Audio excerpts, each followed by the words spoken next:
Estudo do Evangelho de Jesus, carta de Paulo aos Hebreus. Capítulo 4 de Hebreus. Temamos, pois, que porventura deixada a promessa de entrar no seu repouso, pareça que alguém de vós fique para trás? Então nós temos que prestar muita atenção nessa questão que Paulo está trazendo para nós. Nós temos que ir na promessa do Cristo para entrar no repouso do Senhor. Mas o que é o repouso do Senhor? É aquele momento em que encontramos conosco mesmos, damos os passos importantes do nosso processo evolutivo para podermos vivenciar por um tempo maior a nossa vida no mundo espiritual. Enquanto estivermos vivendo apenas a vida no mundo físico, estamos perdendo grande oportunidade de nos fazermos melhores, de crescermos e nos aprimorarmos para Deus.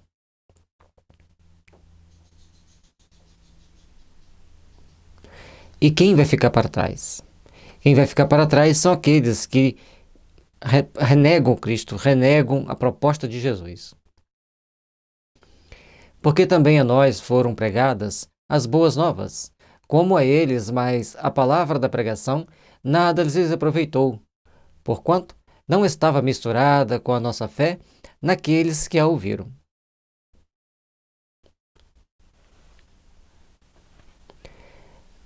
Todos receberam a boa nova.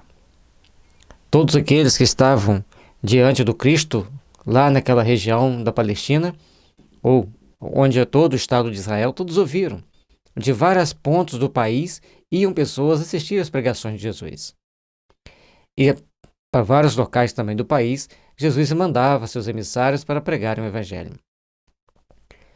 Mas quem aproveitou a pregação? Quem aproveitou aquele sentimento que Jesus exalava de amor? Porque misturavam a fé com as crenças do passado, esquecendo que o próprio Moisés, a quem eles acreditavam, dizia que viria alguém que era maior do que ele. E queria reorganizar todas as coisas. E se seguissem os ensinamentos tal qual Jesus ensinava, o mundo hoje certamente seria muito diferente. Não existia tantas disputas como existem, não existia tanta maldade como existe. Mas, ao invés de procurarem abrir a mente para seguir o Cristo, abrir mão dos seus processos e objetivos egóicos para alcançarem as metas e as realizações superiores, ficavam-se presos nas regiões abismais do sentimento, e com isso não se elevavam para as regiões superiores da alma.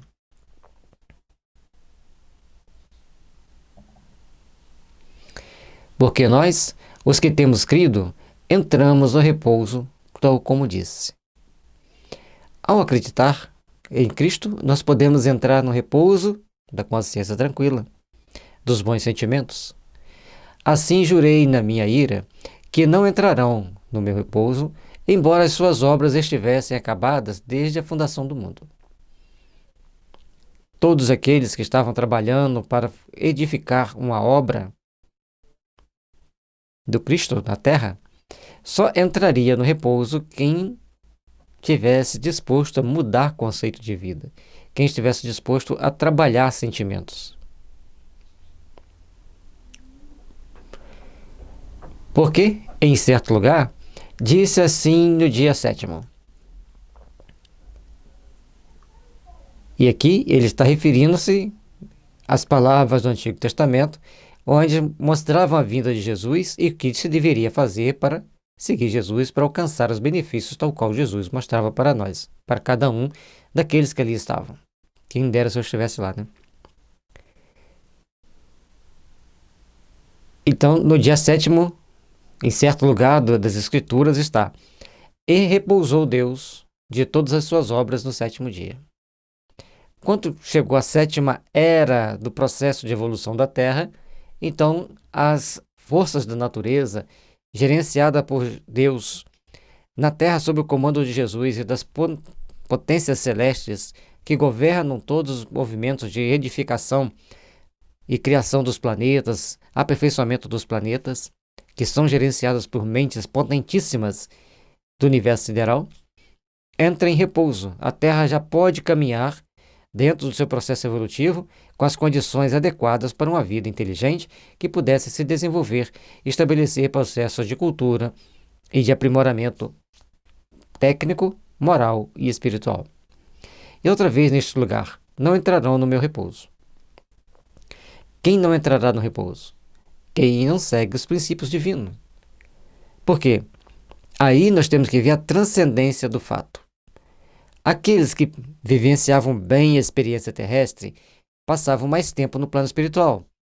Aí vem o repouso no Senhor, porque você fica mais tempo no plano espiritual, aperfeiçoando-se, trabalhando com os mentores maiores, adquirindo sintonia superior para vir na Terra e fazer um novo ciclo de elevação íntima, de fortalecimento íntimo. Portanto, tem que associar o mundo físico, o mundo espiritual, para que a gente possa entender o que está falando. Visto, pois, que resta que alguns entrem nele, e que aqueles a quem primeiro foram pregadas as boas novas, não entraram por causa da desobediência.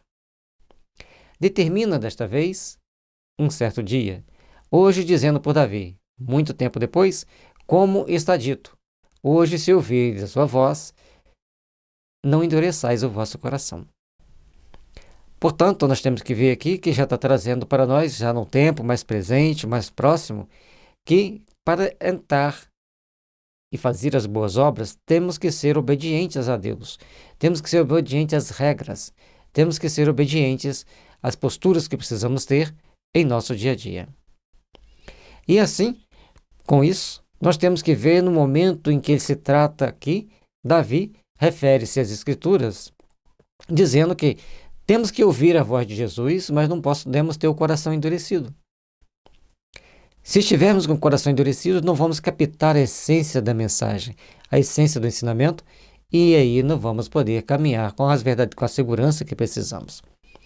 Porque se Josué lhes houvesse dado repouso, não falaria depois disso de outros dias. E aqui já vai lá atrás, quando eles estão lá na caminhada pelo deserto, na busca da terra prometida. Era só contornar o Monte Sinai, uma distância que andaria em poucos dias, se perderam porque o Senhor os puniu pela rebeldia, pela desobediência, e só depois de 40 anos eles conseguem chegar. E Josué não deixa eles descansarem. Era caminhar e trabalhar o tempo todo para tentar chegar à terra prometida, mas também os víveres iam acabar. Então tiveram que parar para plantar, parar para colher em áreas mais férteis e, depois da colheita, migrarem até o local onde que deveria ir. Portanto, resta ainda um repouso para o povo de Deus. E aí tem uma segunda proposta. Porque aquele que entrou no seu repouso, ele próprio repousou de suas obras como Deus das suas. Procuremos, pois, entrar naquele repouso para que ninguém caia no mesmo exemplo de desobediência. Então, para chegarmos a esse repouso necessário ao nosso espírito, nós precisamos estar obediente aos princípios divinos, obediente às leis que o Mestre lançou para nós. Aqueles principais prepostos trouxeram, explicaram e vivenciaram para que a gente possa, então, nos tornar melhor, nos tornar mais aptos a seguirem com o Mestre, a seguirem em direção ao Deus. Porque a palavra de Deus é viva e eficaz, e mais penetrante do que qualquer espada de 2 gumes, e penetra até a divisão da alma e do espírito, e das juntas e medulas, e é apta para discernir os pensamentos e intenções do coração. A partir do momento que a gente começa a compreender, a ouvir e compreender a palavra de Deus, ela começa a penetrar no ímã do nosso ser. Então, por que separa a alma do espírito? Porque quanto mais elevação nós temos, mais nós procuramos viver como espírito. Porque enquanto estamos presos ao corpo, Kardec deixou claro para nós que somos uma alma. Porque a alma, ela segue caminhando com os limites do corpo. O corpo é um limite. Você não tem a percepção plena das realidades transcendentais da vida quando você está preso ao corpo. Mas como a palavra de Deus, bem ouvida, bem sentida, bem praticada, ela faz você ascender, crescer espiritualmente. E com isso, você começa a ter percepções espirituais. As coisas aqui do mundo passam a não ter tanto valor, porque você procura os valores essenciais de uma alma que busca a transcendência, que busca a completude.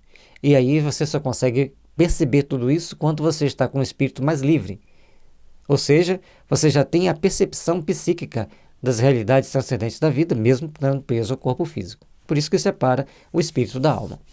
E das juntas e da medula, porque você tem que aprender a seguir os ensinamentos do Cristo, os ensinamentos divinos, sentindo, amando e vivenciando.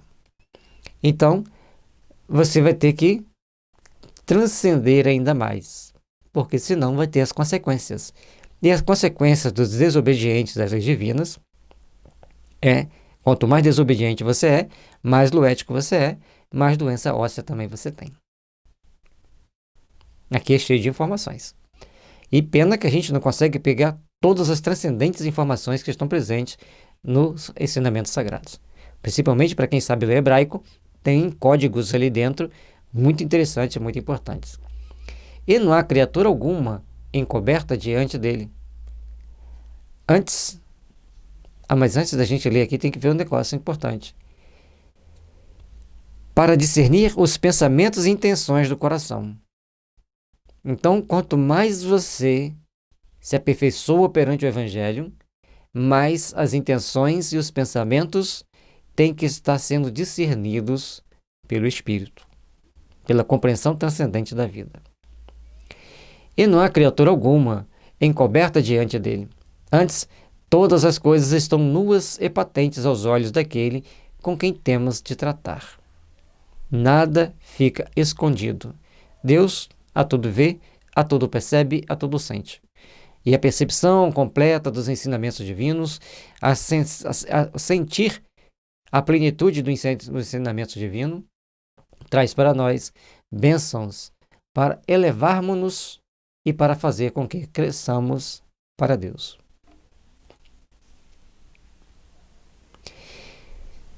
Visto que temos um grande sumo sacerdote, Jesus, Filho de Deus, que penetrou nos céus, retenhamos firmemente a nossa confissão. A partir do momento que a gente entende que Jesus é o elo de ligação entre nós e Deus, ele torna-se o nosso confidente. É a ele que nós vamos fazer as nossas confissões. É a ele que nós vamos prestar conta da nossa vida. Porque não temos um sumo sacerdote que não possa compadecer-se das nossas fraquezas. Porém, que, como nós, em tudo foi tentado, mas sem pecado. E aqui uma parte muito importante, que se Jesus foi tentado naquelas situações mais difíceis, se Jesus foi tentado naqueles momentos do deserto, para cada tentação ele teve uma sabedoria a aplicar, para que aquele ser, ainda incipiente, mas cheio de malícia, maldade e capacidade de perceber a fraqueza da alma humana, tentava encantar Jesus, envolvê-lo ou enredá-lo nas suas artimanhas. Mas Jesus, com toda a sabedoria, com todo o seu preparo íntimo e toda a sua perfeição, para cada uma delas ele soube como sair, não entrando no pecado. E a ele nós temos que recorrer, porque ele sabe que somos frágeis diante dos príncipes do mundo, das potestades celestes. Cheguemos, pois, com confiança ao trono da graça, para que possamos alcançar misericórdia e achar graça, a fim de sermos julgados em tempo oportuno. No momento de passarmos pelo nosso julgamento, no momento em que teremos de prestar contas a Deus por todos os nossos atos, vai chegar e nós teremos que passar por ele. Vai chegar esse momento e nós teremos que abrirmos-nos perante Deus. E Ele, o Deus de amor e de misericórdia, que tem todas as suas leis escritas na nossa consciência, como já explicamos antes, é como um chip, um cartão de memória. Eu até tinha um aqui agora há pouco. Então, aquele cartão de memória é a nossa consciência, exemplificando. Então, Deus pega esse cartão de memória e faz a leitura do que tem gravado ali. Não tem como negar. tudo que está sendo gravado ali nesse filme, eu estou falando, alguém pegar e falar, você falou isso. Eu falo, não, eu não falei, mas está gravado aqui, entenderam? Então, nossa consciência age nesse sentido. E por isso, nós temos que captar a amplitude dos ensinamentos, a amplitude do saber, da sabedoria de Deus, do poder de Deus, e entendermos que Ele vai nos pegar, que Ele vai nos punir, se nós transgredirmos as leis. Por isso, nós temos que procurar viver dentro daqueles padrões estabelecidos pelo Cristo. Mas também Paulo disse, ele conhece nossas fraquezas, ele sabe que fraquejamos, ele sabe que temos tendências ainda a vencer, mas ele então tem misericórdia para com todos nós.